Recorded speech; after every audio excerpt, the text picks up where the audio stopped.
Hello everyone, this is Indra Vikram. Welcome to social school. Hopefully आप सबकी class 12th की preparation बहुत अच्छे से चल रही है। आप लोग सारे टॉपिक्स बहुत अच्छे से कवर करते चले जा रहे हैं, कहीं पर कोई कंफ्यूजन जैसी सिचुएशन नहीं है। और क्लास 12th के हम लगभग एंड पोर्शन पर पहुंच गए हैं। आपका क्लास 12th का फर्स्ट चैप्टर खत्म होने को है। इसके बाद ये जो छोटा सा आपका डाउट आ रहा है ना, बीच बीच में कभी कभी कमेंट्स आते रहते हैं कि 11th और 12th जो है वो हो रहा है, कभी 11th नहीं आ रहा है, कभी 12th नहीं आ रहा है। तो आप टेंशन ना लें, पहले जैसे ही ये चैप्टर खत्म हो जाएगा ना, तो हम फिर क्या करेंगे कि पर डे आपके 2 वीडियोस 11th और 12th के इस तरह से करते रहेंगे पैरेलली। बिल्कुल भी परेशान ना हो इस चीज़ को लेके, ये सब कुछ एज पर द प्लान चल रहा है और आपको प्रॉपर वीडियोस दोनों क्लासेस के मिलते रहेंगे।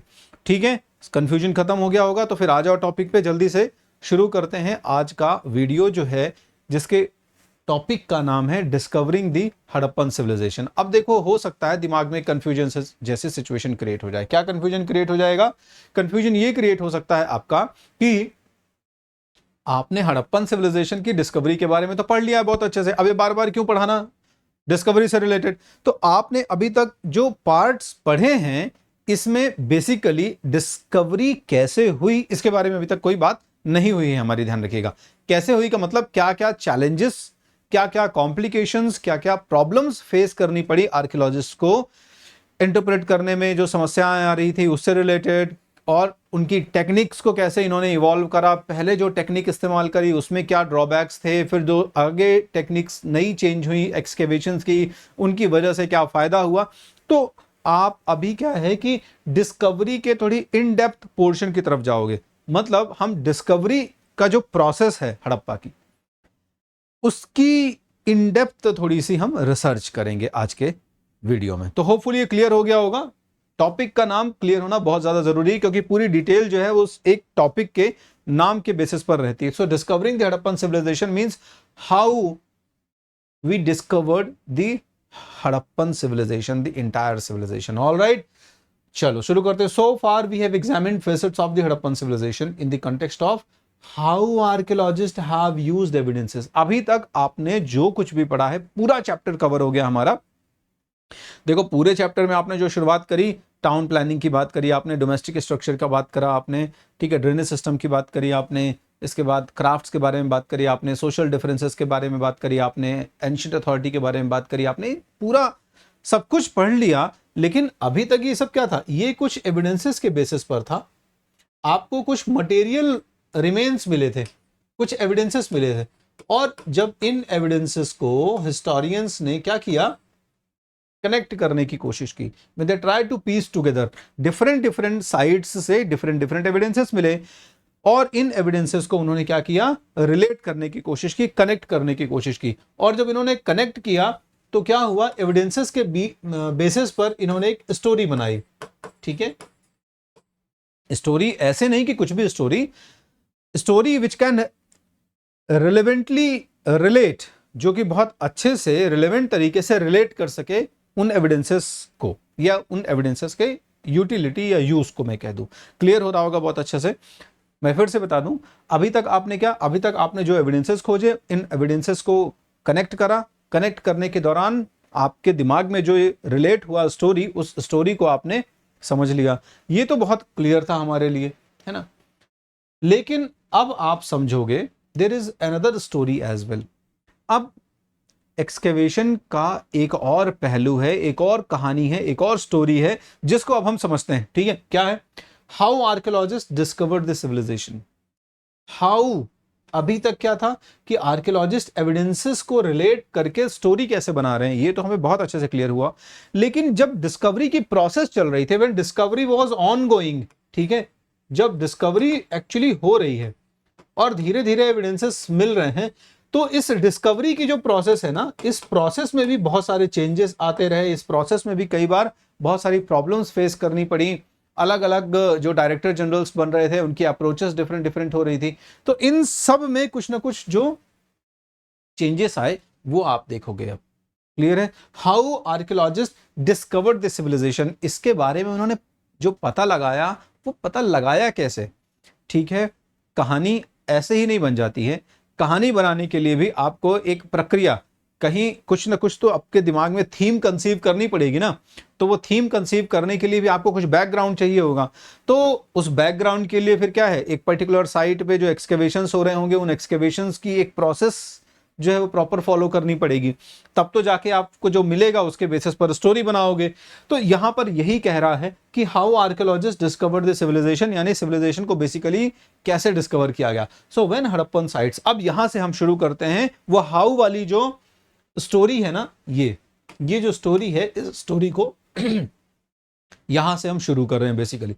तो क्या कह रहा है कि when Harappan cities fail into ruin, ठीक है, आपने पढ़ा कि हड़प्पा की जो पूरी सिविलाइजेशन है इसको 3 पार्ट्स में डिवाइड कर दिया गया था on the basis of the settlement. Settlement का मतलब कह रहा हूं मैं कि जो हड़प्पा सिविलाइजेशन रची बसी, इसको आपने 3 पार्ट्स में ब्रेक कर दिया। कैसे 3 पार्ट्स में ब्रेक कर दिया? अर्ली सिविलाइजेशन कह दिया आपने, अर्ली हड़प्पा कह दिया आपने, मैच्योर हड़प्पा कह दिया आपने, और लेट हड़प्पा कह दिया आपने। तो अर्ली हड़प्पा ये वो टाइम है जब धीरे धीरे यहाँ पर रूरल कल्चर या सेटलमेंट डेवलप हुआ होगा। मैच्योर जब वो अपने डेवलपमेंट के पीक पर था, नाम से ही स्पष्ट है मैच्योर। और फिर आता है लेटर, यानी कि जब ये अपने डिक्लाइन फेज पर आया और धीरे धीरे जब ये खत्म हो रहा था। तो ये जो लेटर हड़प्पन फेज है ना, इस लेटर हड़प्पन फेज में ही हमें ग्रेजुअली ये एविडेंसेस मिलने शुरू हो जाते हैं कि कैसे इनके बीच में डिफरेंट रीजंस की वजह से, कॉजेस की वजह से, चाहे वो फ्लड हो, चाहे वो दूसरे नेचुरल डिजास्टर हो, चाहे वो इनके बीच इंटरनल ट्रेड का फेलियर हो या इंटरनेशनल ट्रेड का फेलियर हो, जो भी रीजन रहे होंगे पर्टिकुलरली, तो उन कॉजेस की वजह से, उन रीजंस की वजह से ये क्या हुआ, ये जो सिटीज हैं धीरे धीरे खंडहरों में तब्दील होनी शुरू हो गई। या मैं कहूं कि यहां से जो लोग हैं उनका माइग्रेशन हो गया होगा, यहाँ से वो लोग चले गए होंगे, और जो बचे कुचे रिमेन्स थे, घर, सड़कें, ये सब इंसानों के बिना कहाँ मैनेज होती हैं। तो फिर जब इंसान ही वहाँ से चला गया तो धीरे धीरे वो जगहें जिन पर वो इंसान रहते थे वो खंडहरों में तब्दील होनी शुरू हो गई। और जब तब्दील होनी शुरू हो गई तो एक लंबी प्रक्रिया के दौरान यहाँ पर एक वैक्यूम जैसा क्रिएट हो गया। क्लियर है? और फिर कई सालों बाद, जैसे जब आप हिस्ट्री के चैप्टर 2 में जाओगे तो आपको entirely different social, political, economic system देखने को मिलेगा। हड़प्पा का वो इंटरनेशनल ट्रेड, वो यूनिफाइड वेट मेजरमेंट के सिस्टम्स, वो सील, वो आर्टिफैक्ट्स, वो क्राफ्ट, ये सब कुछ गायब सा हो गया। अर्बनाइज सिस्टम से आप सीधे रूरल सिस्टम पे चले जाते हैं, रूरल व्यवस्था की तरफ चले जाते हैं चैप्टर 2 में। ये कैसे हो गया, इसका कोई सटीक उत्तर नहीं है हमारे पास, किताबों में भी नहीं मिलता है। क्लियर है? तो ये माना जा रहा है यहां पर कि जब वापस से सेटलमेंट हुआ होगा और जब वापस से लोग यहां पर रहना शुरू किए होंगे इस पर्टिकुलर एरिया में, जहां पर कभी हजारों साल पहले हड़प्पा के लोग अपनी एक विकसित सभ्यता के साथ रहते थे, तो जब यहां पर इन्होंने रहना शुरू किया होगा, नए लोगों की बात की जा रही है। ठीक है, नेक्स्ट जो सेटलमेंट हुआ होगा यहां पे, भले वो कई सालों बाद हुआ हो, कई 100 सालों बाद हुआ हो। क्लियर है? तो जब ओकेशनली कभी कभी ऐसा होता रहा होगा कि डिफरेंट प्रोसेसेस के थ्रू मैन एंड वुमेन, ठीक है, जो यहां पर रहना शुरू कर चुके हैं इस एरिया में, ठीक है, they did not know what to make of the strange artefacts. उन्हें इस बात की खबर ही नहीं, उन्हें इस बात का बिल्कुल भी कहीं कोई इल्म, कोई समझ ही नहीं रही होगी कि हमें जो चीजें मिल रही हैं इनका हम करें क्या बेसिकली। क्योंकि कभी ना कभी ऐसा तो होता रहा होगा कि सॉइल इरोजन जैसी सिचुएशन हो रही है या फ्लड जैसी सिचुएशन हो रही है। ठीक है, तो जब फ्लड आ गया तो कई लेयर्स ऐसी निकल गई जिनकी वजह से नीचे का जो चीज है वो ऊपर आ गया, कुछ आर्टिफैक्ट्स ऐसा दबा हुआ था वो आ गया। ठीक है, या फिर कभी ऐसा हुआ कि कुछ सॉइल इरोजन की वजह से कोई ऐसा आर्टिफैक्ट जो हड़प्पा के जमाने का था वो दबा था वो ऊपर आ गया। तो ये आज की बात नहीं है, 1921 के आसपास ब्रिटिश एरा में यहाँ पे एक्सकेवेशन शुरू हुई और मिलनी शुरू हुई चीजें। तो ये अचानक से नहीं था कि मिलनी शुरू हो गई, इसके कई साल पहले भी हो सकता है, हजारों साल के दौरान बहुत सारे आर्टिफैक्ट्स यहाँ से निकले हों, लेकिन उनको समझने वाला कोई नहीं था, उनको ध्यान देने वाला कोई नहीं था, क्योंकि नॉर्मल इंसान, उसको इन सब चीजों से शायद कोई मतलब नहीं था। उनको ईंटों को देखकर कुछ क्यूरियोसिटी नहीं आई होगी, टूल्स देख के कोई क्यूरियोसिटी नहीं आई होगी, और आई भी होगी तो शायद उसके पास वो स्किल टूल नहीं थे जिनकी बदौलत वो इस हिस्ट्री को रिकंस्ट्रक्ट कर सकता। ऑलराइट, तो जब जब सरफेस पर ये चीजें ओकेशनली, मतलब समय दर समय, कभी ऐसे सिचुएशन आती होगी कि वो चीजें सतह पर आती रही होंगी अलग अलग कारणों की वजह से, तो ये लोग ये समझ नहीं पाते थे कि इनका करें क्या, हम ये कहां से आ रही हैं, ये किस चीज को इंडिकेट कर रही हैं हमें। क्लियर है? चलो, और turn up while ploughing field और डिगिंग, मतलब वही है कि कभी खजाने की खोज कर रहे हैं, कभी खेत की जुताई कर रहे हैं, कभी बाढ़ के थ्रू या कभी सॉइल इरोजन के थ्रू। ऐसा तो होता ही रहा होगा या हुआ ही था डेफिनेटली, क्योंकि जब यहाँ पे खुदाई हो रही है और चीज़ें मिल रही हैं तो हज़ारों साल पहले तो ये लेयर्स इतनी थिक नहीं रही होगी, इतनी मोटी नहीं रही होगी, है ना। मतलब अब जैसे मान लो इसकी बात कर रहा हूँ मैं, हड़प्पा के लोग इस लेयर पे रहते थे, तो 100-200 साल बाद ये लेयर इतनी मोटी हुई होगी, फिर उसके बाद 300-400-500 साल बाद, 1000 साल बाद और क्लियर है, आज तो और बहुत ज़्यादा उसके ऊपर एक थिक लेयर बन गई है। तो जब हमें आज एक्सकेवेशन में मिल रहा है, तो पहले इस पर्टिकुलर जब कम लेयर में दूसरे सेटलमेंट्स आए थे तो वो लोग तो और इस लेयर को हटाते रहे होंगे अपने डिफरेंट डिफरेंट एक्टिविटीज के दौरान, तो उनको कुछ ना कुछ मिलता रहा होगा। But the problem is they did not know what to make. ठीक है, इन अजीबो गरीब चीजों का जो हमें मिल रही हैं, ये जो अजीबो गरीब चीजें यहां से प्राप्त हो रही हैं, इनका करें क्या हम? दिमाग में कोई कनेक्शन ही नहीं आ रहा है, अब कहां से करेंगे? ऑब्वियस सी बात है कि नहीं? आर्कियोलॉजिस्ट थोड़ी, हर कोई आर्कियोलॉजिस्ट थोड़ी होता है। यही है, आपके चारों तरफ का ऑब्जर्वेशन बड़ा इंपॉर्टेंट होता है, और जब आप अपने चारों तरफ की चीजों को ऑब्जर्व करते हैं तभी सही मायने में आप अपनी मेंटल एबिलिटीज तो यूटिलाइज करते ही हैं, लेकिन आप मान के चलो कि हो सकता है कुछ ना कुछ परिवर्तन भी ला दोगे। तो ये जो ऑब्जर्वेशन है, इसी ने आगे जाके हड़प्पा की खोज कर दी। लेकिन आम आदमी क्या इतने ऑब्जर्वेशन के साथ अपनी लाइफ जीता है? नहीं जीता। तो यही यहां पर सिचुएशन हुई। अब हम समझते हैं कि उस समय जो डायरेक्टर जनरल्स आए आर्कियोलॉजिकल सर्वे ऑफ इंडिया के, ठीक है, तो आर्कियोलॉजिकल सर्वे ऑफ इंडिया बना और इसका पर्पस क्या था? इसका पर्पस भी सिंपली यही था, जब भारत में अंग्रेज आ रहे हैं, आ गए हैं मतलब कहने को, तो धीरे धीरे अब उनको यहां पर पूरा रूल ही करना है। अब तो ये उनका एक जीता हुआ डोमेन बन गया ना भारत देश। तो भारत देश अब ब्रिटेन के महाराज या महारानी की संपत्ति है, उनकी जमीन का हिस्सा है एक तरीके से। तो ब्रिटिशर्स को महारानी के बिहाफ में यहाँ पर रूल करना है। जब रूल करना है तो उसको समझना पड़ेगा, जानना पड़ेगा, यहाँ के कस्टम्स, यहाँ के ट्रेडिशंस, यहाँ के लिटरेचर, यहाँ का रिलीजन, यहाँ के लोगों को बहुत अच्छे से समझना पड़ेगा। और किसी को समझना है तो उसका पास्ट जो है वो भी जानना उतना ही जरूरी होता है। ठीक है, तो ध्यान रखिए, आप भी, चाहे वो कोई इंसान ही क्यों ना हो, चाहे वो कोई सभ्यता क्यों ना हो, बिना पास्ट जाने उसको नहीं समझ सकते हैं। होता है ना, तो जब आप कभी शादी संबंध करते हैं तो शादी होगा तो फिर क्या होगा? लड़के के पास्ट के बारे में पता किया जाता है बहुत कुछ, और प्रेजेंट के बारे में बहुत कुछ पता किया जाता है ना। तो प्रेजेंट और पास्ट दोनों चीज़ें पता की जाती हैं, और फिर जब सेटिस्फैक्शन होता है कि हाँ नहीं पास्ट भी बहुत बढ़िया है, प्रेजेंट भी बहुत बढ़िया है, तो फिर क्या होता है? रिश्ते बहुत अच्छे हो जाते हैं। तो जब एक इंसान के साथ ऐसा है तो सभ्यताओं के साथ भी ऑब्वियसली ऐसा ही होगा। तो यहाँ पर ब्रिटिशर्स इतनी बड़ी कंट्री रूल करने आ रहे हैं तो पास्ट तो पता करेंगे ही करेंगे, और इसी पास्ट को पता करने के दौरान बहुत सारे लिटरेचर्स मिल रहे हैं उनको, बहुत सारी और चीजें मिल रही हैं, क्लियर है। तो उनको वो यूज करेंगे इंडिया की हिस्ट्री या पास्ट को एक्सकेवेट करने में, डिग करने में, खोदने में, क्लियर है। तो आर्कियोलॉजिकल सर्वे के जो पहले चीफ हैं अलेक्जेंडर कनिंघम, ठीक है, तो कनिंघम साहब जो हैं, इन्होंने इस क्षेत्र में रुचि नहीं दिखाई, इंटरेस्ट नहीं दिखाया जिस लेवल पर इनको दिखाना चाहिए। क्यों? क्योंकि कंफ्यूज थे थोड़ा सा। अब हम समझते हैं कि कनिंघम का कंफ्यूजन था क्या, क्या थी इनकी दुविधा, क्या थी इनकी समस्या। When Cunningham, the first Director General of ASI, Archaeological Survey of India, आज भी है Archaeological Survey of India, है ना, ध्यान रखना। और भारत में जितनी भी पुरानी इमारतें हैं उनके प्रिजर्वेशन प्रोटेक्शन का काम आर्कियोलॉजिकल सर्वे ऑफ इंडिया का है। कभी घूमने जाओगे किसी इमारत पे, मॉन्यूमेंट पे, तो देखोगे कि preserve and protected by ASI, इस तरह से करके कुछ न कुछ लिखा रहेगा वहां पर। आपको जो टिकट मिलेगा उसमें भी एएसआई का नाम मेंशन रहेगा। ऑलराइट, तो ये पहले जो महानिदेशक हैं, डायरेक्टर जनरल हैं आर्कियोलॉजिकल सर्वे ऑफ इंडिया के, ही बिगेन आर्कियोलॉजिकल एक्सकेवेशंस। ठीक है, ये मिड 19th सेंचुरी में, यानी 19वीं शताब्दी के का जो मध्य काल था, मध्य समय था, मिड 19th सेंचुरी थी, उस दौरान इन्होंने आर्कियोलॉजिकल एक्सकेवेशन शुरू किए। अब मिड 19th सेंचुरी से जो शुरू किए वो ये नहीं था कि सीधे जाके हड़प्पा में खुदाई करनी शुरू कर दी। मिड 19th सेंचुरी में अलेक्जेंडर कनिंघम ने डिफरेंट सोर्सेस के बेसिस पे अलग अलग जगह पर एक्सकेवेशन शुरू किए। ध्यान रखिएगा, क्लियर है। Archaeologist prefer to use the written words. अब ये देखो, यहां पर ये है कनिंघम का कंफ्यूजन।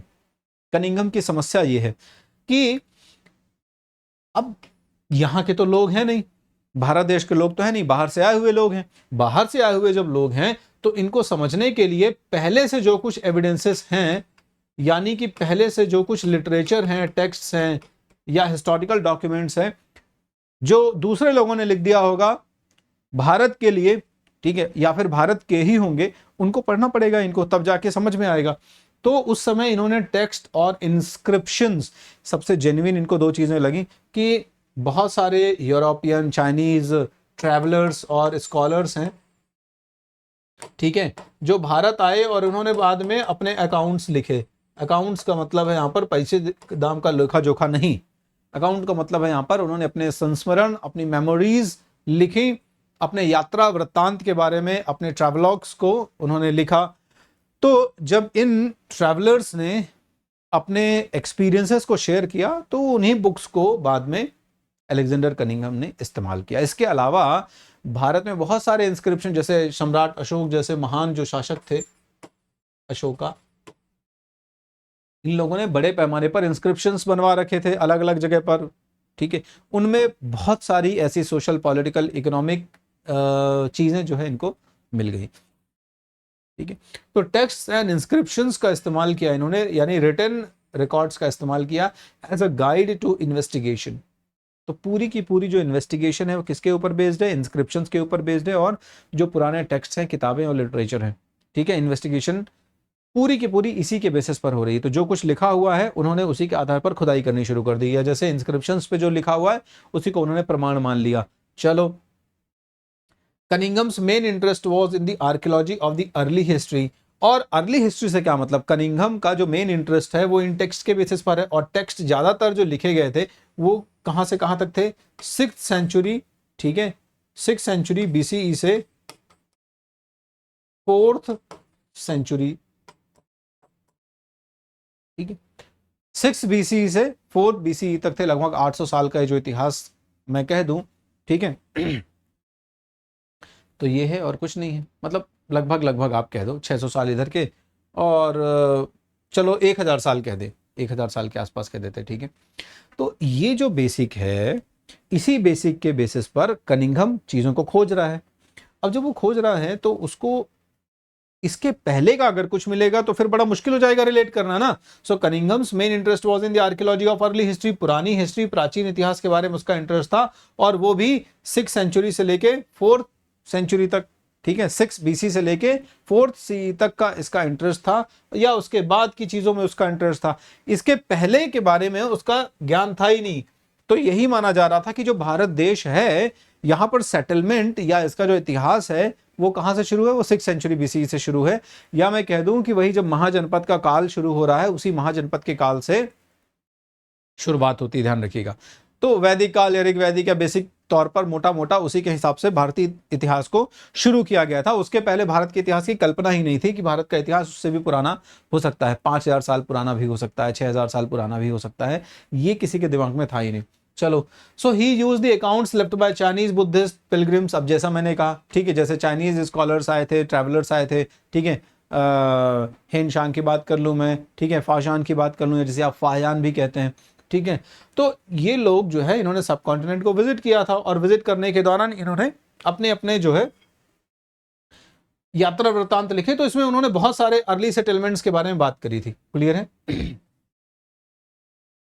अब इन्होंने वही सब कुछ खोजा, कनिंघम वही सब कुछ खोज रहा था जिनको इन्होंने मेंशन किया हुआ है अपनी बुक में। जैसे महाजनपद की बात करूं मैं, तो महाजनपदास की बात ये यहां पर मेंशन थी, और वो उनको कोशिश कर रहा था लोकेट करने की, अर्ली सेटलमेंट्स को वो इसी के आसपास लोकेट कर रहा था, क्लियर है। चलो, समस्या यहां पे क्या है? समस्या यही है कि जो टेक्स्ट हैं वो उस, शायद उन्होंने भी इतिहास को उतने अच्छे से उस समय नहीं समझा होगा ना, या फिर समझा भी है तो उन्होंने और पीछे जाने की कोशिश नहीं की। उन्होंने जो देखा, उन्होंने जो सुना समझा, वो लिख दिया यहाँ पे, क्लियर है। अब कनिंघम भी यहाँ पे वही कर रहे हैं, उन्होंने कलेक्ट किया सारे डॉक्यूमेंट्स को ट्रांसलेट करवाया, ताकि इंग्लिश लैंग्वेज में ट्रांसलेट हो जाएगा तो बहुत अच्छे समझ में आ जाएगा। इंस्क्रिप्शंस खोजे, उन इंस्क्रिप्शंस को डिसाइफर करवाया, अपने सर्वे के दौरान, जैसे मौर्याज वगैरह के जितने भी इंस्क्रिप्शंस मिल रहे हैं, बुद्धिस्ट इंस्क्रिप्शन मिल रहे हैं, उनको वो डिसाइफर करवा रहा है, डिकोड करवा रहा है, उनकी लैंग्वेज समझने की कोशिश कर रहा है। क्लियर है? So when he excavated site he tended to recover artifacts that he thought had cultural value, कि यार जितने भी हम आर्टिफैक्ट्स खोज रहे हैं ये सारे सांस्कृतिक वैल्यू के हैं और ये इसी टाइम पीरियड को बिलोंग कर रहे हैं। समझ रहे हो इस बात को? कोई डाउट नहीं होना चाहिए यहाँ पे कि जब वो कोई आर्टिफैक्ट उसको मिल भी रहा है, कोई चीज को डिस्कवर भी कर रहा है इस दौरान अपने रिसर्च के दौरान, तो वो उसी टाइम फ्रेम में उसको फिट करने की कोशिश करेगा। अगर वो उस टाइम फ्रेम में फिट हो रहे हैं, उस कल्चरल वैल्यू में फिट हो रहे हैं, तो फिर तो ठीक है, अदरवाइज वो उसके काम का नहीं है, ध्यान रखिएगा, और वो चीज फिर गायब ही हो जाएगी। So a site like Harappa which was not part of the itinerary of the Chinese pilgrim, अब चाइनीज पिलग्रिम्स जो थे इन्होंने सुना ही नहीं था, देखा ही नहीं था हड़प्पा और वैदिक के बीच में कितना गैप है, और क्या शायद वैदिक लोग हड़प्पा के बारे में जानते थे? इसके बारे में हमारे पास पुख्ता प्रमाण नहीं है, कुछ ऐसे स्ट्रॉन्ग एविडेंसेस तो हमें मिलते नहीं है। इसलिए ये जो गैप बीच में क्रिएट हो जाता है ना, ये जो प्रॉब्लम बीच में क्रिएट हो जाती है, इस गैप को कोई फिल नहीं कर पा रहा है। और चाइनीज लोग जो है, या जो भी यूरोपियन या चाइनीज जो ट्रैवलर्स आ रहे हैं यहाँ पे, हिस्टोरियंस या जो कोई भी आ रहा है जिसने भी अपने यात्रा वृत्तांत या जो बुक्स लिखी हुई हैं, इसमें उनको हड़प्पा का कहीं से कहीं तक कोई कॉन्टैक्ट कनेक्शन है ही नहीं। जब कॉन्टैक्ट कनेक्शन नहीं है, ठीक है, अर्ली हिस्ट्री सिटी में इनका, ठीक है, तो ये कनिंघम के फ्रेमवर्क में, कनिंघम की इन्वेस्टिगेशन में फिट नहीं होते थे। Alright, so it did not fit very neatly with in the framework of the investigation. जब कनिंघम इन्वेस्टिगेट कर रहा है उसको, ठीक है, तो कनिंघम के इस इन्वेस्टिगेशन के फ्रेम में ये चीजें जो इन बुक में लिखी गई हैं, ठीक है, यही बस फिट बैठ रही हैं। इसके बियॉन्ड जा ही नहीं रहा दिमाग। हड़प्पा इसके बियॉन्ड का है, इसके पहले का है। क्लियर है? So although Harappan artefacts were found fairly often during the 19th century. अब जो बड़े बड़े लेवल पर एक्सकेवेशंस चल रहे हैं, तो इन एक्सकेवेशंस के दौरान ऐसा नहीं है कि हड़प्पन आर्टिफैक्ट्स नहीं मिल रहे हैं। अब देखो, ये है, आप कह दो अनफॉर्चुनेट थिंग इसके बारे में। तो इसके पहले से नॉर्मल लोगों को भी मिल रहे हैं आर्टिफैक्ट्स, ऐसी बात नहीं है, और अलेक्जेंडर कनिंघम के जमाने में भी हड़प्पन आर्टिफैक्ट्स यहाँ पे मिल रहे हैं। लेकिन जब ये आर्टिफैक्ट्स मिल रहे हैं, ठीक है, 19th सेंचुरी के एक्सकेवेशंस के दौरान, तो कनिंघम के साथ समस्या वही है, कनिंघम ने एक दिमाग में फ्रेम सेट कर रखा था। क्लियर है? तो जब वो हड़प्पा के एविडेंस कनिंघम के पास पहुंचाए गए, ठीक है, he did not realise how old these were, कोई जिक्र ही नहीं है। अब वो जबरदस्त, उस समय तो साइंस के जो रिसर्च मेथडोलॉजीज हैं, कार्बन डेटिंग, ये वो दुनिया भर का, वो सब भी नहीं आया था। तो साइंस भी उस समय जो है वो बहुत कम इन चीज़ों के फ्रेमवर्क को या टाइमलाइन को सही तरीके से डिटेक्ट कर पाने में सक्षम नहीं था। अब जब साइंस भी प्रॉपर कैपेबल नहीं है, दिमाग से तो आप लगा ही नहीं सकते हैं, किताबों में कोई इसका वर्णन नहीं है, तो फिर जायज़ बात है कि आपका दिमाग इतने साल पीछे जाएगा नहीं, ठीक है ना, 2-2.5 साल पीछे जाएगा ही नहीं कि अच्छा ये जो आर्टिफैक्ट हमको मिल रहे हैं ये पीछे के भी हो सकते हैं। और जबकि वैसे मैं अगर यहां पर एक तरीके से बोलूं तो ये कॉमन सेंस की भी बात है, मतलब दिमाग में ये आना चाहिए था, दिमाग में ये आना चाहिए था। मतलब किताबी टाइप का आदमी रहा होगा, हो सकता है, ठीक है, ऐसा बोलना नहीं चाहिए, पर ठीक है, हम अपने ओपिनियंस रख सकते हैं, ऐसी कोई बड़ी बात नहीं है। तो जो रेफरेंसेस मिल रहे हैं, उन रेफरेंसेस के बाहर जा ही नहीं रहा है वो इंसान। अगर उसको उस रेफरेंस में और उसके बाद के रेफरेंस में वो चीज नहीं मिल रही, मतलब उसके पहले के रेफरेंस में हो सकती है, ये भी एक लॉजिक है कि नहीं? तो शायद उसने इस लॉजिक को टच ही नहीं किया कि ये जो आर्टिफैक्ट हमें मिल रहे हैं 19th सेंचुरी के दौरान, हड़प्पा के आर्टिफैक्ट्स हैं, ये मेरी ये जो बुक्स हैं, इन्वेस्टिगेशंस वाली टेक्स्ट्स हैं, इसके फ्रेम में तो बिल्कुल नहीं है, और इसके बियॉन्ड भी जो है, इसके लेटर वाले जो फेज हैं, ठीक है, मतलब 6th BC से लेके 4th CE तक का तो ये है ही नहीं, और उसके बाद का भी नहीं है। जब उसके बाद का भी नहीं है तो उसके पहले का हो सकता है कि नहीं हो सकता है?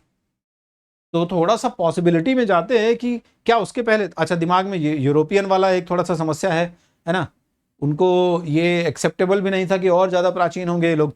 तो इस वाले डायमेंशन को अगर आया भी होगा दिमाग में शायद अलेक्जेंडर कनिंघम के, तो वो उसने उतना मोटिवेट ही नहीं किया होगा, मतलब उसको लगा होगा छोड़ दो ये, ठीक है, इसके पहले तो बताओ ही मत, ये बोलो कि बाद का ही है, इसके और पहले और प्राचीन का वाला एस्पेक्ट ही मत रखो।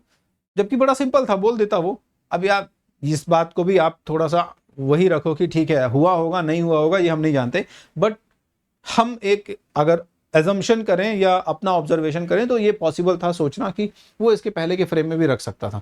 चलो, अब Harappan seal was given to Cunningham, एक आध सील ऐसी मिली।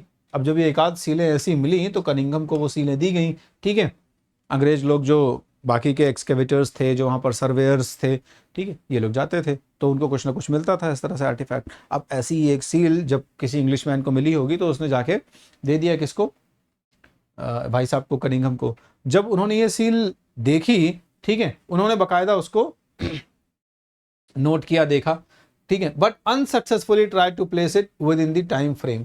जबरदस्ती उस टाइम फ्रेम में उसको फिट करने की कोशिश कर रहा है, उस सील को, जिस टाइम फ्रेम के बारे में वो जानता है, ठीक है।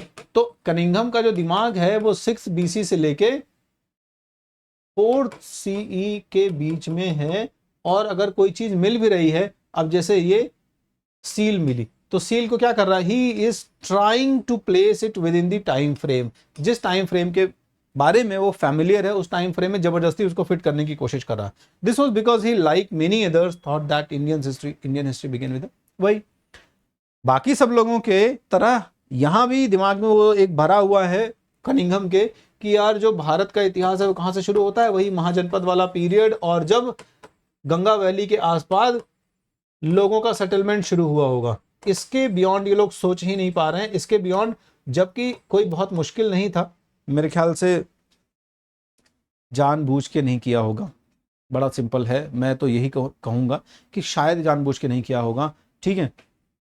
जब आपको एक टाइम फ्रेम दिया गया है और उस टाइम फ्रेम के बाद की भी चीजें आपके पास हैं, हर एविडेंस मिल रहा है आपको, तभी तो आप 4th सेंचुरी के बाद का इतिहास लिख रहे हो, बकायदा रिटर्न कर रहे हो। अगर नहीं मिलता तो कहां से लिखते, इसके पहले का नहीं मिल रहा है आपको, जो एविडेंस मिल रहा है वो एविडेंस इसके पहले का, तो ठीक है, शायद कोशिश ही नहीं की इन्होंने, या जानबूझ के इसको इसके पहले के समय में नहीं रखा, जो भी हो, ठीक है।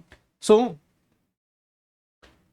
जबरदस्ती कोशिश करी और असफल हुआ जब उसने उसको रखा उस टाइम फ्रेम में, इस टाइम फ्रेम में जिसके बारे में वो फैमिलियर था, जो उसके दिमाग में पहले से भरा हुआ था, तो ऑब्वियस ही बात है वो चीजें उस टाइम फ्रेम में फिट ही नहीं हुई। ऑलराइट, चलो, so given his specific focus it is not surprising that he missed the significance of Harappa. बड़ा सिंपल सा ऑब्जर्वेशन निकल के आता है कि Cunningham, because of his confusion, because of his confusion due to the literature or the limit that he has set in his mind, ठीक है, दिमाग में जो लिमिट टाइम फ्रेम की सेट कर रखी है उसने, because of that he failed to recognize the importance of Harappan site, और उसका दिमाग कहीं से कहीं तक उधर रिसर्च की तरफ गया ही नहीं। और हमें अगर शायद और पता चल जाता पहले, और बेटर तरीके से पता चल जाता, माइट भी एक्सकेवेशंस होते, क्लियर है, तो और कुछ ज़्यादा पता चल सकता था, शायद कुछ और बढ़िया इतिहास रिलेट हो सकता था। चलो आगे बढ़ते हैं हम। तो कंफ्यूजन क्लियर हो गया कि कनिंघम का कंफ्यूजन क्या है, और बिकॉज ऑफ द कनिंघम्स कंफ्यूजन हमारा नुकसान हो गया, थोड़ा सा इतिहास पीछे हो गया, थोड़ा सा ज़्यादा, मतलब कह दें कि देर हो गई इसमें। आगे बढ़ते हैं, न्यू ओल्ड सिविलाइजेशन, ठीक है। चलो, एक नई पुरानी सभ्यता की खोज आखिरकार होगी, कैसे होगी उसमें हम आते हैं, ठीक है। सब्सिक्वेंटली आगे जाके जब सील्स जो है डिस्कवर की गई बड़े पैमाने पर, अब कब, जबकि आगे जाके कई जो डायरेक्टर जनरल्स हैं ये चेंज हो रहे हैं, ASI के डायरेक्टर जनरल चेंज हो रहे हैं। इन्हीं में से एक डायरेक्टर जनरल जो है जिनका नाम है जॉन मार्शल साहब, ठीक है। तो जॉन मार्शल साहब जो हैं ये थोड़ा सा अपने जो एक्सपीरियंसेस हैं, इन एक्सपीरियंसेस को लेके आ रहे हैं, क्योंकि इन्होंने तमाम ऐसी ऐसी जगहों पर और एक्सकेवेशंस किए थे, तो उन एक्सपीरियंसेस को लेके आए। हालांकि इनका भी एक्सपीरियंस कुछ मायनों में थोड़ा सा नुकसानदायी रहा हड़प्पा के लिए, लेकिन फिर भी कुछ चीजें तो निकल के आ गई, ठीक है। व्हीलर बहुत अच्छा काम करेगा, व्हीलर के समय में काम बढ़िया हुआ। तो क्या हुआ कि सील्स डिस्कवर की गई हड़प्पा के साइट पे या बाकी की साइट पे, ठीक है। किसने करी, दयाराम साहनी थे उस समय, दयाराम साहनी ने इनको बाकायदा एक्सकेवेट करा, क्लियर है।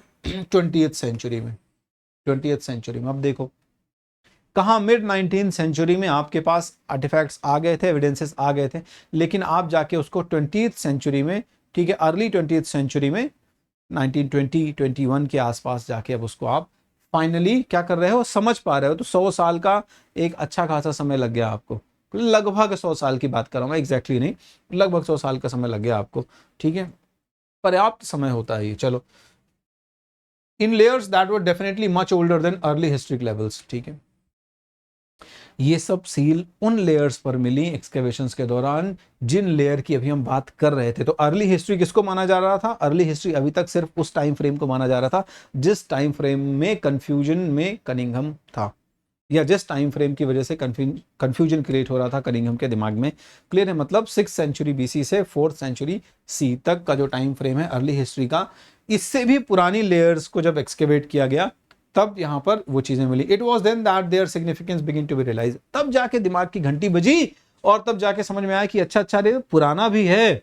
हम जहां अभी ये हमारी जो टार्च है उसका फोकस जहां तक जा रहा था, मतलब कुल मिला के ये समझ लो कि जैसे वो किताबें क्या हैं, एक टॉर्च की तरह हैं और उन टॉर्च की लाइट में चीजें खोजी जा रही हैं। तो टॉर्च की रोशनी एक लेवल तक जा रही थी, अब उसके बियॉन्ड भी सरफेस है, लेकिन टॉर्च की रोशनी वहां तक नहीं जा रही, तो उसके आगे अंधेरा दिख रहा है कनिंघम को।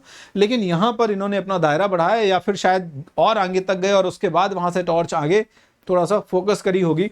मतलब एक एग्जाम्पल समझा रहा हूं आपको। तो यहां पर समझ आया कि यार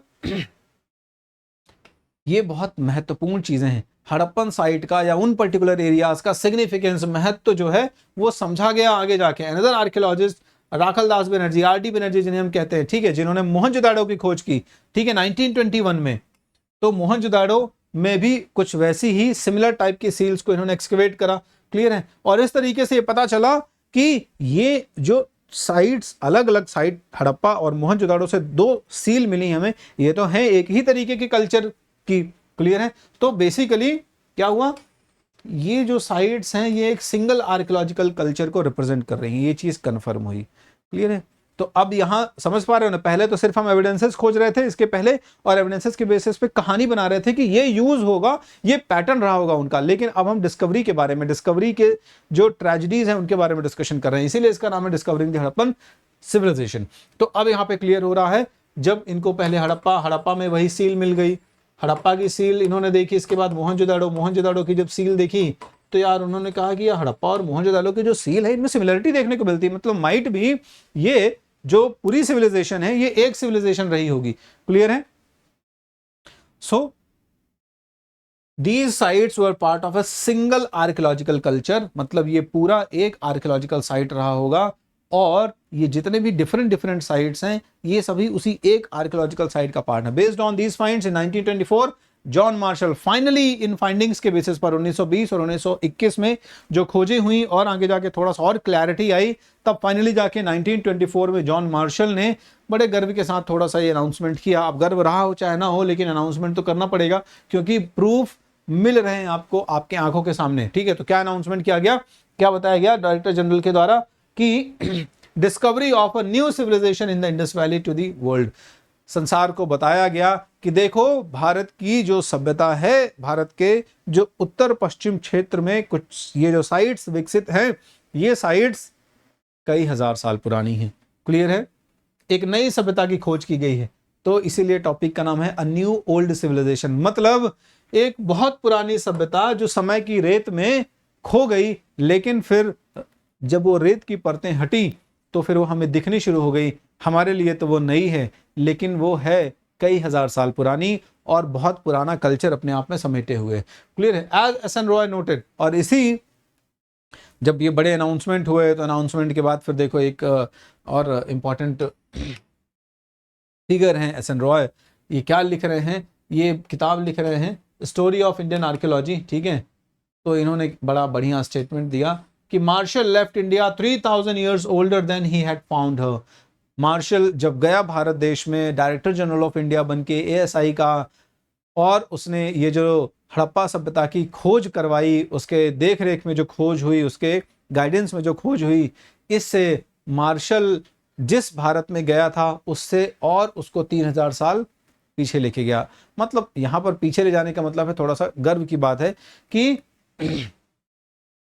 3000 साल और पुराना भारत जो है बना दिया जॉन मार्शल ने। 3000 साल एक अच्छा खासा समय है उस समय। आज से देखो तो आप लगभग 5000 साल, 5500 साल की बात करते हो जब हड़प्पा के लोग थे।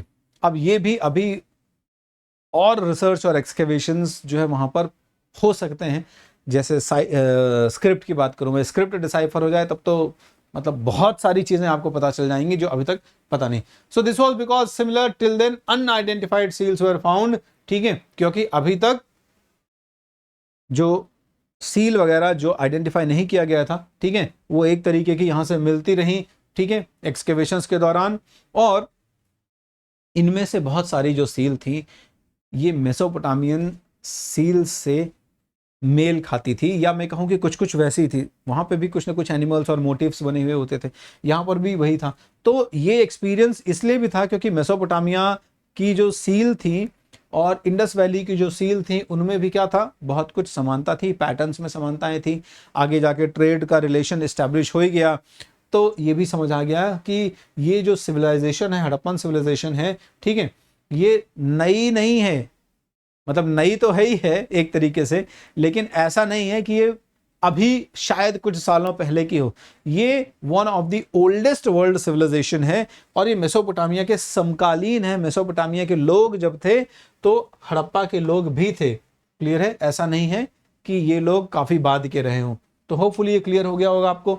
इनफैक्ट जॉन मार्शल का जो टाइम पीरियड है डायरेक्टर जनरल के रूप में एसआई के, उसने बड़े लेवल पर इंडिया के आर्कियोलॉजी में चेंजेस किए। मैंने अभी आपको बताया कि जॉन मार्शल के टाइम पर काफ़ी ज़्यादा इंपॉर्टेंट कंट्रीब्यूशन है जॉन मार्शल का, ठीक है। बहुत सारी ऐसी चीज़ें इन्होंने समझी और समझने के साथ लोगों को बहुत एक तरीके से कह दो, इंडियन जो एक्सकेवेटर्स थे, आर्कियोलॉजिस्ट थे, उनको साथ में लेके चीज़ों को समझने की कोशिश करी, एनर्जी लगाई, फंड की व्यवस्था करी। ये भी एक बड़ी समस्या होती थी उस समय, अंग्रेज सरकार से फंड लेना, ठीक है, खासकर इन चीज़ों के लिए, क्योंकि बाकी कामों में ब्रिटिश इंडियन गवर्नमेंट उसमें बहुत ज़्यादा बिजी हुआ करती थी, ठीक है। So he was the first professional archaeologist.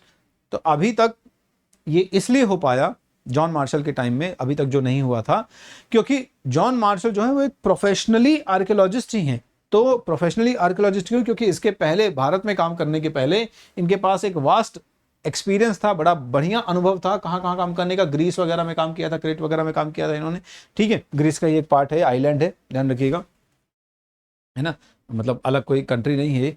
तो इन जगहों पर काम करने का इनका एक्सपीरियंस था। फील्ड में जाकर इसने बाकायदा बारीकी के साथ एक्सकेवेशन किया था। He himself was an archaeologist, ये खुद भी एक पुरातत्वविद था। तो वो एक्सपीरियंस इसके पास है। और जब ये भारत में आ रहा है तो वो वही आर्कियोलॉजी का ज्ञान ये यहाँ पर कोशिश कर रहा है इंप्लीमेंट करने की, जिससे फायदा हो रहा है। आर्कियोलॉजी बहुत अच्छे से हो रही है, तो आर्कियोलॉजी से क्या हो रहा है, एविडेंसेस मिल रहे हैं, मटेरियल रिमेन्स निकल के आ रहे हैं। अगर अब आप वही करोगे कनिंघम की तरह कि जो जानते हो उसी के बेसिस पर, बस उसी टाइमलाइन में, मतलब कोशिश करो अपने आप को वास्ट करने की, थोड़ा सा जो आप नहीं जानते हो शायद उस दौर का भी हो सकता है ये, या एक सिंपल सा दिमाग में लगाया भी जा सकता था। चलो, so more importantly though, like Cunningham too, he too was interested in spectacular findings। Relate कर रहे हैं कि कनिंघम की तरह ये भी इंटरेस्टेड थे स्पेक्टेकुलर फाइंडिंग्स में, यानी कुछ मटेरियल रिमेन्स मिले। मटेरियल रिमेन्स जो हों वो ऐसे हों जो कि बाकायदा जांचे जा सके, पहचाने जा सके, रिलेटेबल हो properly. He was equally keen to look for patterns of everyday life, कि हमको कौन सी चीजें मिले, हमको वो चीजें मिले जो इतिहास के रोजमर्रा के दायरों को खोले, दरवाजों को खोले, कि जो डेली लाइफ पैटर्न था लोगों का वो कैसा था। पर अप्रोच में बहुत डिफरेंस है। कनिंघम की तरह क्यूरियोसिटी इनके दिमाग में थी, एक्सपीरियंस इनके पास ज्यादा था और उसका फायदा मिला, टूल्स का इन्होंने इस्तेमाल किया। क्लियर है?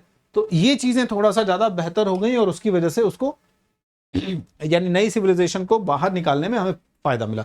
Martial tended to excavate along. अब कुछ समस्याएं और भी आएंगी, ध्यान रखिएगा। ऐसा नहीं है कि जॉन मार्शल के टाइम पर सब कुछ अच्छा ही अच्छा है, वो आगे जाके समझोगे कि कुछ कुछ थोड़ा सा इनके एक्सकेवेशन पैटर्न में माइट भी, अब देखो हमेशा ही होता है, जरूरी नहीं कि हर एक व्यक्ति परफेक्ट निकल जाए ना। कुछ कंट्रीब्यूशन उसने दे दिया, अब उसके बाद वाले बाकी लोग कंट्रीब्यूशन देंगे। चलो, so Marshall tended to excavate along regular horizontal units, ठीक है। तो मार्शल जो है वो एक्सकेवेशन जब कर रहे हैं तो इन एक्सकेवेशंस के दौरान लेयर्स को जो एक्सकेवेट कर रहे हैं वो किस तरीके से एक्सकेवेशंस कर रहे हैं, हॉरिजॉन्टल यूनिट्स का मतलब, अब मान लो जैसे मैं कहूं कि ये पूरा हड़प्पा हो गया, ये पूरा हड़प्पा का एरिया है, क्लियर है, समझो ये पूरा हड़प्पा का एरिया है, इस हड़प्पा में मतलब इंडस वैली सिविलाइजेशन का एरिया है। अब यहाँ पर मान लो ये हड़प्पा हो गया, यहाँ पर ये मोहनजोदाड़ो हो गया, मतलब एक एक यूनिट हो गई। अब इन यूनिट्स में डिफरेंट डिफरेंट लेयर्स जो हैं, इन लेयर्स के हॉरिजॉन्टल एक्सकेवेशन को जॉन मार्शल ने प्रमोट करा, या मैं कहूँ कि जो एक्सकेवेट करा वो कैसा एक्सकेवेट करा, हॉरिजॉन्टली। इन अलग अलग यूनिट्स को, सारी यूनिट्स को उन्होंने हॉरिजॉन्टली एक्सकेवेट करा, measured uniformly through out the mount. और उन्होंने इनको एक ही तरीके से कंसीडर किया पूरे माउंट को, कि ये जितनी भी लेयर बनी है वो एक ही समय की लेयर बनी हुई हैं। इनमें जो आर्टिफैक्ट्स हैं, ध्यान रखिएगा, क्लियर है, वो सब भी एक तरीके के एक ही समय के होंगे। इन्होंने हॉरिजॉन्टल एक्सकेवेशंस के दौरान स्ट्रैटिग्राफी जो होती है इसको थोड़ा सा इग्नोर कर दिया, या मैं कहूं कि शायद उस समय इसके बारे में उतना ज्यादा एक्सकेवेशंस की टेक्निक में ध्यान नहीं गया होगा। शायद स्ट्रैटिग्राफी की जो स्टडी है ये बाद के खननों में, एक्सकेवेशंस में ज्यादा ध्यान दी गई होगी। अब ये स्ट्रैटिग्राफी क्या होती है, बड़ा सिंपल सा है। देखो, जैसे मैंने जो वीडियो जब शुरू किया डिस्कशन करना, तो मैंने कहा कि हड़प्पा के जो लोग थे वो जब यहाँ समय के साथ इस क्षेत्र को छोड़ के चले गए तो वो खंडहरों में बदल गया। तो अब खंडहर में बदला होगा तो उसके ऊपर धूल की, समय की डिफरेंट डिफरेंट जो परतें बनी होंगी, क्लियर है, उसमें जो आर्टिफैक्ट्स दबे होंगे वो एक पर्टिकुलर लेयर में दबे होंगे। अब होता ये है कि डिफरेंट डिफरेंट लेयर्स जो होती है वो बनती चली जाती है, डस्ट वगैरह की, डस्ट पार्टिकल्स वगैरह की डिफरेंट डिफरेंट लेयर्स जो होती हैं वो बनती चली जाती हैं, क्लियर है। अब जो जितनी नीचे की लेयर होगी ऑब्वियस सी बात है वो उतनी पुरानी होगी, और जो जितनी ऊपर की लेयर होगी वो कंपैरेटिवली नई होगी, क्लियर है।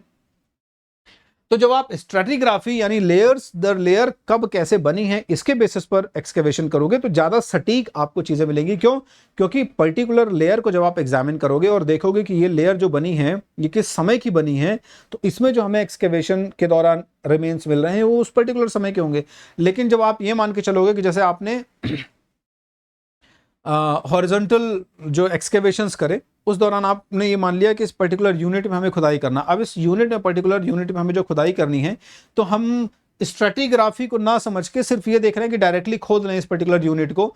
अब उन्होंने हटाना तो शुरू किया, लेयर्स का प्रॉपर बिना एग्जामिन किए जितनी भी चीजें मिल रही हैं उन्होंने ये मान लिया कि इस यूनिट में जितनी भी चीजें मिल रही हैं वो सारी एक पर्टिकुलर टाइम की होंगी, क्लियर है। So this mean that all the artefacts recovered from the same unit were grouped together. समझ में आ रही बात, कोई कंफ्यूजन नहीं है कि एक पर्टिकुलर साइट पे या यूनिट और साइट यहां पर एक ही है, कंफ्यूजन नहीं है। तो जो आर्टिफैक्ट्स मिल रहे हैं वो एक ही समय के होंगे। अब मान लो हड़प्पा की खुदाई हो रही, हड़प्पा में भी अलग अलग समय पे अलग अलग आर्टिफैक्ट्स जो है वो बरीड हुए होंगे, लेकिन इन्होंने उसको एक पर्टिकुलर समय के दौरान रख लिया। अब जब खुदाई हो गई उसके बाद फिर क्या, अब तो सब गया काम से, सारी लेयर्स हट गई, उन लेयर्स की स्टडी करना संभव नहीं है, clear. So he grouped together even if they were found at different stratigraphic layers.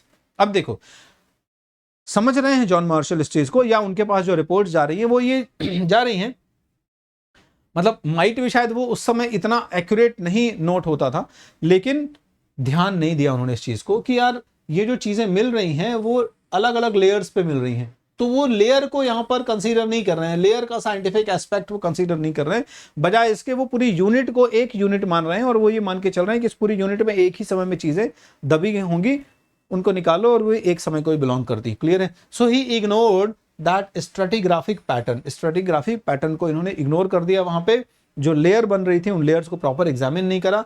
As a result valuable information about the context, तो किस कॉन्टेक्स्ट में वो चीज दबी है उसका क्या प्रमाण हो सकता है, उसकी क्या रिलेवेंसी हो सकती है। अब मान लो शायद कोई एक पर्टिकुलर चीज दबी थी, या जैसे हमने डेड मैन लेन वगैरह के बारे में पीछे पढ़ा है, तो वो अलग अलग समय के हैं वहां पर डेड मैन लेन, ठीक है, जो कंकाल वगैरह मिले।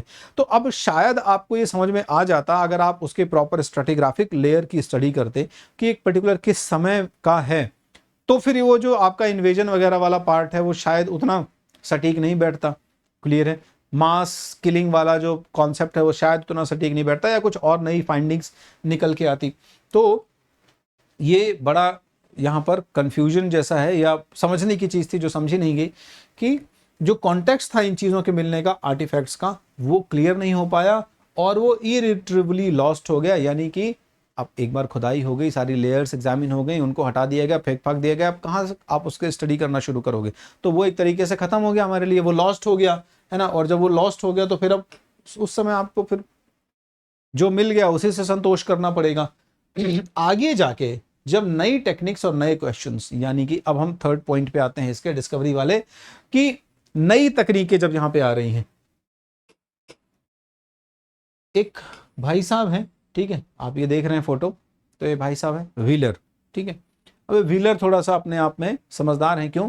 क्योंकि व्हीलर जो हैं, जैसे इन्होंने डायरेक्टर जनरल का जो चार्ज लिया, तो अपने जो इनके एक्सपीरियंसेस थे, ठीक है, इन एक्सपीरियंसेस को और जिन टेक्निक्स को इन्होंने सीखा था, उन सारी टेक्निक्स को इन्होंने इंप्लीमेंट किया। 1944 में जब देश अपने आज़ादी के ओर अग्रसर हो रहा है, ठीक है, तो उस दौरान व्हीलर जो है वो बन रहे हैं आर्कियोलॉजिकल सर्वे ऑफ इंडिया के महानिदेशक, डायरेक्टर जनरल, ठीक है। अब इन्होंने देखा कि यार बाकी के जो पहले के लोग हैं, इन्होंने क्या क्या समस्याएं झेली हैं और क्या क्या कमियां इनके साथ रही हैं, जिनकी वजह से कुछ कुछ चीज़ों को शायद ही बहुत अच्छे से नहीं समझ पाए। तो इन्होंने वो चीज़ें करेक्ट की, रेक्टिफाई की। अब ये क्या, ये खुद भी क्या है, मिलिट्री के व्यक्ति हैं, क्लियर है, मिलिट्री के पर्सनल हैं, बहुत अच्छे से समझते हैं उन चीज़ों को, ठीक है। मिलिट्री में जो प्रिसाइज चीज़ें होती हैं ना, टेक्निक्स, क्योंकि उस समय थोड़ा सा जो आर्मी है, आर्मी को भी इस तरीके के कुछ जो टूल्स टेक्निक्स कह दूं मैं, है ना, वो आते थे यूज़ करना। तो आर्मी में ब्रिगेडियर हुआ करते थे, ब्रिगेडियर अच्छा खासा ऑफिसर हो गया, उसके पास बड़े लेवल पर एक्सपीरियंसेस हैं, तो वो सारी चीज़ें प्रिसाइज कि कहाँ पर कैसे एक्सकेवेट होना चाहिए, कौन सी लेयर कैसी होती है, तो थोड़ा सा टोपोग्राफी की इनको प्रॉपर नॉलेज है, स्ट्रेटिग्राफी की प्रॉपर इनको नॉलेज है, तो वो सारा कुछ नॉलेज ये यहाँ पर इंप्लीमेंट करेंगे जब ये आर्कियोलॉजिकल सर्वे ऑफ इंडिया के डायरेक्टर जनरल बनेंगे। तो इन्होंने क्या किया, इन्होंने रिकॉग्नाइज किया कि क्या पैटर्न जरूरी है फॉलो करना, ठीक है। सो इन्होंने स्ट्रेटिग्राफी वाला पैटर्न समझा कि यार स्ट्रेटिग्राफी अगर आप फॉलो नहीं करोगे, प्रॉपर लेयर्स की स्टडी अगर नहीं करोगे, कौन सी लेयर किस टाइम पर बनी है, और आप सिर्फ पर्टिकुलर यूनिट्स के बेसिस पर कि भाई ये हड़प्पा की यूनिट है, यहाँ पर खुदाई करो, तो थोड़ा सा मुश्किल हो जाएगा। प्रॉपर स्ट्रेटिग्राफी का स्टडी करो तो हम समझ पाएंगे, क्लियर है। So he followed the stratigraphy of the mound rather than dig mechanically along uniform horizontal lines, ठीक है। तो हॉरिजॉन्टल लाइंस के यूनिफॉर्म एक्सकेवेशंस की बजाय, यानी कि यहाँ पर जितनी भी लाइंस हैं उनको हम एक साथ यूनिफॉर्मली एक्सकेवेट करें, बजाय इसके कि यार यहाँ पर कौन सी पर्टिकुलर हॉरिजॉन्टल लाइन कब बनी है, इसको बिना समझे समझ लो, क्लियर है। तो ये देखो क्या है, बड़े डिफरेंट टाइप के एक्सकेवेशन टेक्निक्स भी डिफरेंट टाइप की होती, ठीक है। वर्टिकल हो सकती है, हॉरिजॉन्टल हो सकती है, तो इसमें हॉरिजॉन्टल का ये इस्तेमाल कर रहे हैं, मिक्स्ड भी होती हैं और डिफरेंट फॉर्म्स होते हैं इसके। तो इसमें सबसे इंपॉर्टेंट होता है कि आप लेयर, पर्टिकुलर लेयर को आइडेंटिफाई करो कि ये जो लेयर है इस पर्टिकुलर टाइम पर बनी है, तो उसमें जो आर्टिफैक्ट्स हैं वो आर्टिफैक्ट भी उस पर्टिकुलर टाइम के ही होंगे, ठीक है। चलो तो इन्होंने प्रॉपर स्ट्रेटिग्राफी करी उस माउंड की, माउंड मतलब जहां पर वो चीज़ें दबी हुई थी, ठीक है, जैसे मोहनजोदाड़ो का माउंड हो गया। चलो, तो मैकेनिकली खोदने के बजाय उसकी बहुत बढ़िया से लेयर वाइज स्टडी करी। Moreover as an ex army brigadier, जो मैंने पहले बात करी कि यार इनके पास क्या है, प्रॉपर एक्सपीरियंसेस थे आर्कियोलॉजी वगैरह के, ठीक, तो वो आर्मी में होने की वजह से थे और वो सारा कुछ इन्होंने इस्तेमाल किया भी। ऐसा नहीं कि भाई थोड़ा सा आए हों और कैजुअली काम कर दिया हो कि ठीक है चलो हो गया, हम टाइम पास करें, जेन्युइन तरीके से काम करें, ठीक है। ये थोड़ी सी अच्छी चीज़ थी। आगे जाके फिर कुछ नए क्वेश्चंस, तो नए क्वेश्चन क्या है, नए क्वेश्चन ये है कि धीरे धीरे आपको पता है कि हड़प्पा सिविलाइजेशन जो है, ये बहुत सारी जो साइट्स हैं इसकी वो कहाँ है, आज की डेट में देखोगे तो पाकिस्तान चले गए ना, क्योंकि अगर हम देखें कि हड़प्पन सिविलाइजेशन की जो फ्रंटियर्स हैं, सीमाएं हैं, ठीक है, उनका आज के वर्तमान भारत देश से कोई ज़्यादा लेना देना नहीं है, क्योंकि उस समय अगर आप देखोगे तो वो अनडिवाइडेड इंडिया था। अनडिवाइडेड इंडिया में वो सारा पोर्शन पाकिस्तान जैसा कोई चीज़ होता नहीं था, ठीक है। Pakistan was the part of, I mean there was no literally material evidence of Pakistan, ऐसा कुछ, क्लियर है। तो ये पूरा भारत देश ही था वहाँ तक। अब भारत देश ही था तो आज के डेट में अगर आप देखो तो अब वो क्या हो, डिवीजन हो गया। जब नेशनल बाउंड्रीज बन गई हैं तो नेशनल बाउंड्री के बाद ये सारा कुछ उधर चला गया।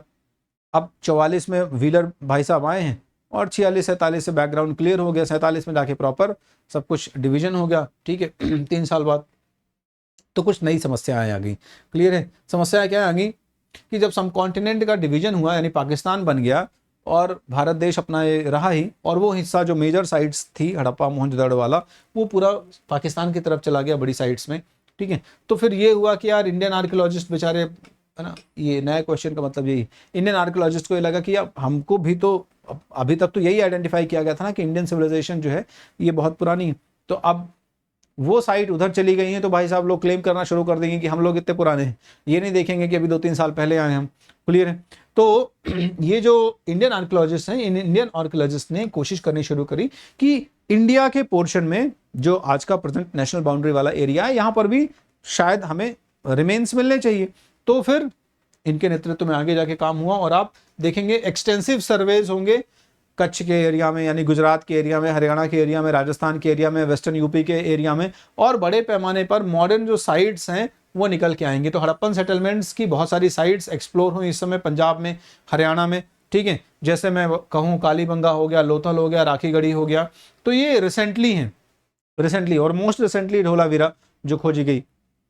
तो ये सारी साइट्स बाद में जाके डिस्कवर्ड होंगी, इनको और एक्सकेवेट किया जाएगा प्रॉपर तरीके से, और आज भी अभी भी इनके प्रॉपर एक्सप्लोरेशंस कंटिन्यू हैं। अभी भी राखीगढ़ी वगैरह में आप आए दिन सुनते ही होंगे कि कुछ ना कुछ इस तरीके के नए और पैटर्न्स देखने को मिले हैं, तो थोड़ा बहुत चल रहा है अभी। चलो, over the decades new issues have assumed importance where some archaeologist are often keen to obtain a cultural sequence. ठीक है,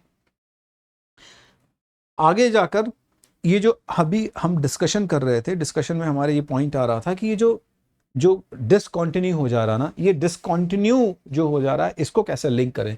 तो आगे जाके कई दशकों में ये एक नया मुद्दा भी निकल के आया। ठीक है, और वो नया मुद्दा जो था वो इस बारे में था कि आर्कियोलॉजिस्ट जो हैं वो अक्सर इस बात पर भी ध्यान दे रहे हैं, उनका दिमाग इस तरफ भी जा रहा है, वो इस बात को जानने के और ज़्यादा इच्छुक हैं। ठीक है, कि ये जो कल्चरल सीक्वेंस है, कल्चरल सीक्वेंस कैसे बना होगा, कैसे ब्रेक हुआ होगा, इसको कैसे हम इस्टेब्लिश कर पाएं। ठीक है, तो ये भी एक एस्पेक्ट है, इस पे भी अभी चीज़ें चल रही हैं, शायद कभी निकल के आ जाए कि जो कल्चरल सीक्वेंस है ये कैसे ब्रेक हुआ। क्लियर है?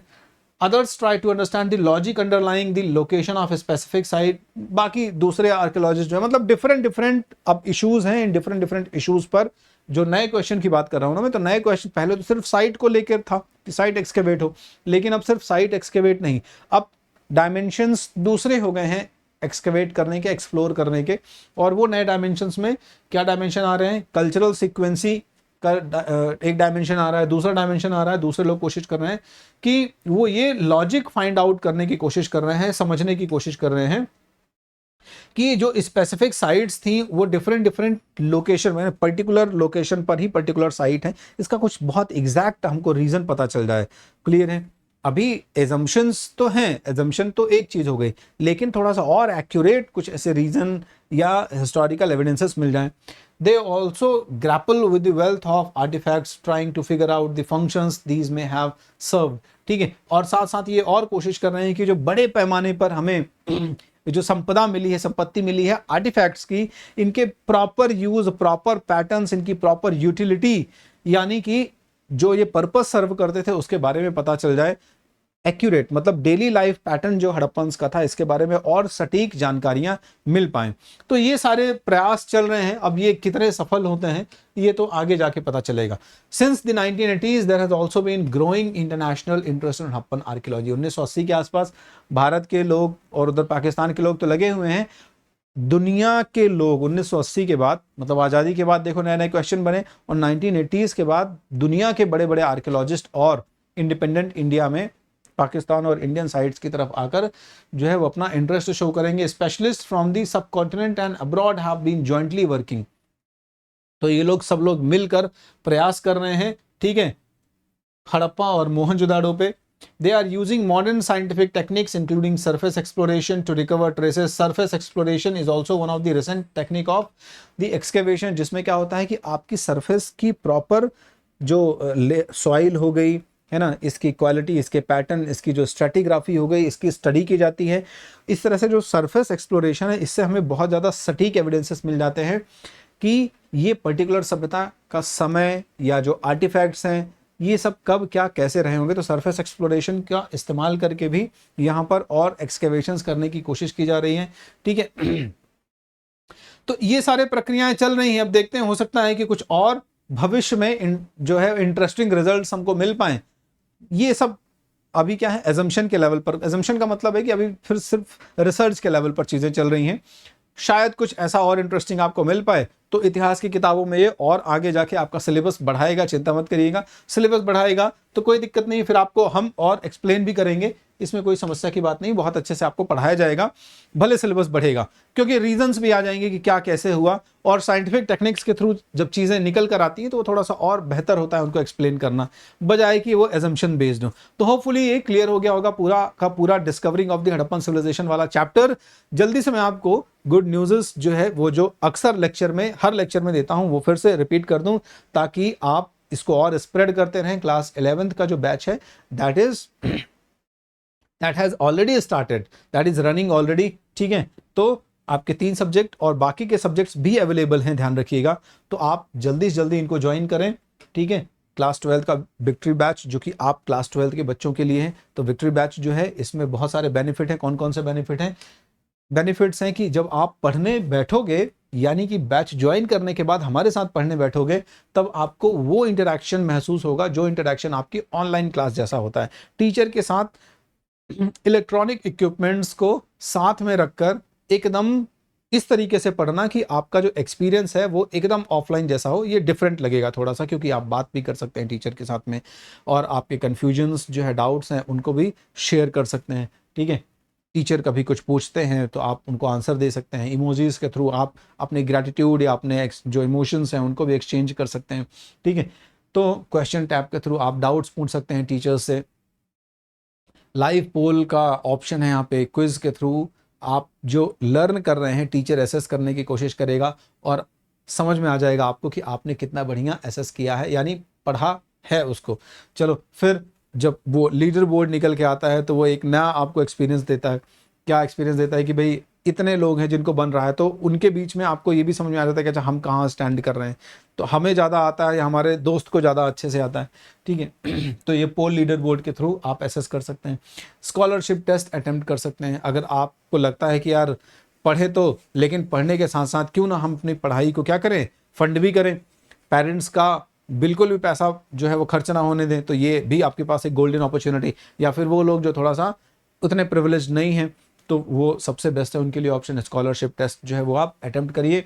और स्कॉलरशिप टेस्ट जब आप अटेम्प्ट करेंगे तो आपको बेनिफिट होगा, ठीक है। ये बेनिफिट सारे के सारे अगर आपको लेना है, ये सब फ्री ऑफ कॉस्ट अवेलेबल है, ध्यान रखिएगा। आप कोशिश करिए, ठीक है। एक बार आइए, एनरोल करिए बैचेस पर। शुरू में एक आध आपको मिल जाएंगी क्लासेस, ठीक है। तो इसके अलावा ये जो बेनिफिट्स आप देख रहे हैं, इन बेनिफिट्स को भी अगर आपको लेना है तो आप जाएं, फ्री क्लासेस भी आप ले सकते हैं। ये जैसे क्वेश्चन आंसर और बहुत सारी ऐसी फ्री क्लासेस भी अवेलेबल हैं। तो उस दौरान, या फिर आप अगर बैच में एनरोल कर रहे हो, परचेज कर रहे हो बाकायदा इसको, तो भी आप इस कोड का इस्तेमाल करें, INDRA। Don't forget to use this code. जब आप इस कोड का इस्तेमाल करेंगे इंद्र का, तो आपको इन बेनिफिट्स के साथ में मेरे साथ पढ़ने का उतना ही बढ़िया मौका मिल जाएगा, ठीक है। हमारे साथ आप जुड़ सकते हैं, टेलीग्राम का चैनल है, तो टेलीग्राम के चैनल में सोशल स्कूल के साथ जुड़े। होपफुली आपके लिए लेक्चर बहुत फ्रूटफुल रहेगा, ऐसा मैं मान रहा हूं। बहुत अच्छे से समझो इसको, डाउट लगे तो बताना कमेंट बॉक्स पे, उनके ऊपर फिर बिल्कुल कुछ ना कुछ किया जाएगा। तब तक बने रहो सोशल स्कूल के साथ। मैं जल्दी ही मिलता हूं अगले वीडियो पे। Thank you so much.